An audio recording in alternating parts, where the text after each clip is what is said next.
The Night After Christmas, as read by Maria Palmer. Story by Michael Hebler, illustrations by Anita Driessen. Copyright 2010-2011 by Michael Hebler.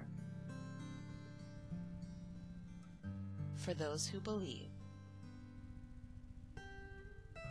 'Twas the night after Christmas, and all over the world happy children were sleeping, every boy, every girl. Snuggled up to their earlobes, with new toys held tight, they dreamt of their lists for the next Christmas night. While down by the fire, amongst wrappings and ribbon, a tree's soft glow was this last Christmas vision. Though warm on the inside, it was cold on the out. Jack Frost was still working to keep winter about. The wind whirled the air that made icicles jingle on a race to the North Pole to reach Kris Kringle.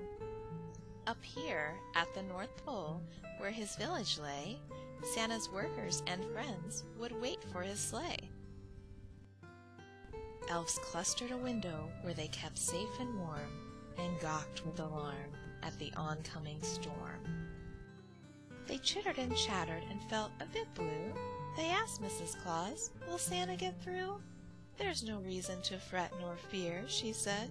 "No later than sooner he'll be sleeping in bed." Then by the stars that wink, twinkle, and shine flew a sleigh of stout reindeer, arriving on time. With a train of gold glitter that sparkled his trail, Santa flew over their heads with the wind on his tail. Swish, swish, over the snow-covered shop, Santa circled in closer for his very last stop. The reindeer then landed in a barn stacked with hay, and once they were stopped, Santa hopped from his sleigh. "Ho, ho, ho," he said, "I'm glad that I'm back. Not a doll or a truck is left in my sack." Uproarious and glorious, the elves jumped and cheered. Santa succeeded as always, it was not as they feared.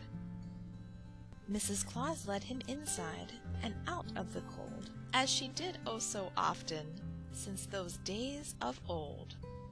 Santa kicked off his boots and extinguished his pipe, then snuggled in his chair to settle down for the night.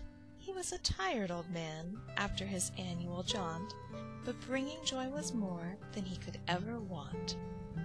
Mrs. Claus did her part and tucked in each elf.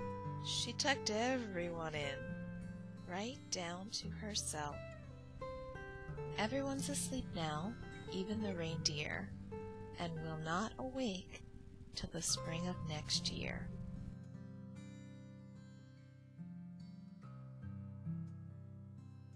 For a print copy, please visit www.thenightafterchristmas.net. Also available as an ebook at most online retailers.